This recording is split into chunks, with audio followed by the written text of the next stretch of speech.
ভেবে দেখুন তো, নিজের জন্মদিনে কেউ একটা খুব সাধারণ প্ল্যান করল যে সারাদিন শান্তিতে থাকবে, কিন্তু কি হবে যদি সেই প্ল্যানটাই একটা অদ্ভুত ঘটনার জন্য ভেস্তে যায়?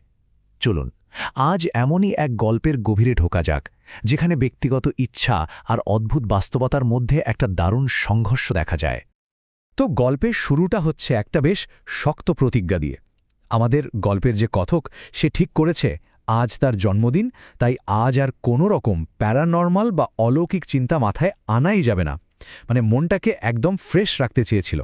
কিন্তু সব ইচ্ছে কি আর পূরণ হয়? এটাই ছিল গল্পের প্রথম ধাপ, জন্মদিনের সংকল্প। আর কিছুই না, শুধু একটু শান্তি, সারাদিনের জন্য একটু নীরবতা। কথকের চাওয়াটা কিন্তু খুব বেশি ছিল না, কিন্তু প্রশ্ন হল, এই সামান্য চাওয়াটা পূরণ করা কি আসলেই অতটা সহজ ছিল? আর যা ভাবা গিয়েছিল ঠিক তাই হল। কথকের এই শান্ত দিনের প্ল্যানটা বেশিক্ষণ টিকলই না।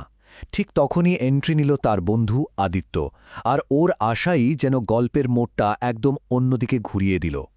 আর এখান থেকেই শুরু হয় আসল মানসিক টানাপোড়েন। ভাবুন একবার, একদিকে কথকের নিজের প্রতিজ্ঞা যে সে এসব নিয়ে ভাববে না, আর অন্যদিকে তার বন্ধুর প্রচণ্ড আগ্রহ, মানে বাস্তবতার চাপটা তাকে দুটো আলাদা জগতের মাঝখানে এনে দাঁড় করিয়ে দিল। এই দুজনের জগৎটা যেন একদমই আলাদা। দেখুন, আদিত্যর সব আগ্রহ হচ্ছে প্যারানর্মাল, ওকুলটিজম, এসব রহস্যময় বিষয় নিয়ে। আর আমাদের কথক, তার মাথায় একটাই চিন্তা ঘুরছে, পরীক্ষার রেজাল্ট।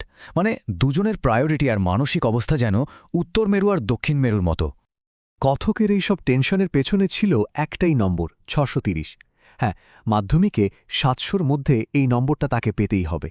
বুঝতেই পারছেন এই টার্গেটটা তার মনের ওপর কী পরিমাণ চাপ তৈরি করেছিল। একটা বিশাল বোঝা বলা যেতে পারে। তবে পড়াশোনার এত চাপ, এত টেনশনের মধ্যেও কিন্তু ওদের বন্ধুত্বটা ছিল একদম অটুট। যার পরীক্ষার অবস্থা যেমনই হোক না কেন, একে অপরকে সাপোর্ট করাটা কিন্তু বন্ধ হয়নি। দুজনেই দুজনকে ঠিক ভরসা জুগিয়ে যাচ্ছিল। আর কথা বলতে বলতে কখন যে পরীক্ষার টেনশন থেকে আলোচনাটা অন্যদিকে চলে গেল, ওরা হয়তো নিজেরাও টের পায়নি। কথাবার্তাটা এবার একটু গভীর দিকে এগোচ্ছিল, মানে বেশ দার্শনিক একটা দিকে।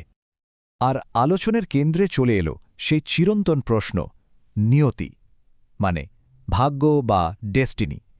যাই বলি না কেন, সেই পূর্ব নির্ধারিত ঘটনাক্রম যার উপর আমাদের কারোরই কোনো কন্ট্রোল নেই।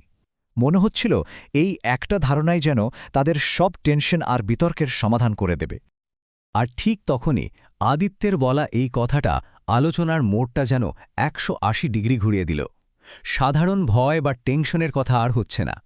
আলোচনাটা এখন চলে গেছে জীবন মৃত্যুর মতো একদম মৌলিক একটা প্রশ্নে।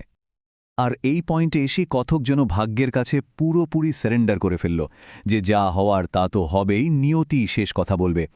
মজার ব্যাপার হলো, এই ভাবনাটাই কিন্তু গল্পের আসল টুইস্টের জন্য স্টেজটা তৈরি করে দিচ্ছিল। তো গল্পটা এখন চূড়ান্ত পর্যায়ে চলে এসেছে। এতক্ষণ ধরে যেসব দার্শনিক কথাবার্তা চলছিল, সেই অ্যাবস্ট্র্যাক্ট ভাবনাগুলো এবার একটা কঠিন বাস্তবতার সামনে পড়তে চলেছে। এরপর যা হলো তা খুবই সাধারণ একটা ঘটনা। দুই বন্ধু ঠিক করল বাইরে গিয়ে চা খাবে। তো ওরা হেঁটে হেঁটে কাছের অনাদি কাকা চায়ের দোকানে গেল আর কম চিনি দিয়ে দুটো চায়ের অর্ডার দিল। মানে গল্পের আসল চমকের আগে এই শান্ত স্বাভাবিক পরিবেশটা একটা থমথমে আবহাওয়া তৈরি করছিল। কিন্তু দোকানে গিয়ে একটা জিনিস খটকা লাগল। অনাদি কাকা, মানে দোকানের মালিক, কেমন যেন অন্যমনস্ক হয়েছিলেন, আর ওর কথার মধ্যে একটা নেগেটিভ ভাব ছিল। পুরো পরিবেশটাই কেমন যেন থমথমে হয়ে গেল, অনেকটা ঝড়ের আগের শান্ত অবস্থার মতো। আর ঠিক তখনই এলো সেই মুহূর্তটা। অনাদি কাকা যা বললেন তাতে কথকের জন্মদিনের সব সংকল্প এক মুহূর্তে ভেঙে চুরমার হয়ে গেল। অতি প্রাকৃত জগৎটা যেন সজোরে এসে তাদের বাস্তবতার উপর আছড়ে পড়ল। ভাবুন তো, আদিত্যের রিয়াকশনটা কী ছিল? এই ঘটনাটা তো ওর কৌতূহলকে আরও উস্কে দিল। ওর কাছে এটা ছিল একটা বিরাট ব্যাপার। একদিকে কথক যখন একদম শকড, অন্যদিকে আদিত্যের চোখে মুখে ভয়ের বদলে ছিল প্রচণ্ড উত্তেজনা। গল্পটা এখানেই শেষ হয়ে যায়, কিন্তু আদিত্যের করা একটা প্রশ্ন যেন মাথার মধ্যে ঘুরতে থাকে। আচ্ছা, প্রত্যেকটা ঘটনার পেছনে কি আসলেই কোনো না কোনো অজানা রহস্য লুকিয়ে থাকে? এই প্রশ্নটাই আমাদের নিয়তি, কৌতূহল আর ব্যাখ্যাতীত ঘটনার এক অদ্ভুত মোড়ে এনে দাঁড় করায়, তাই না?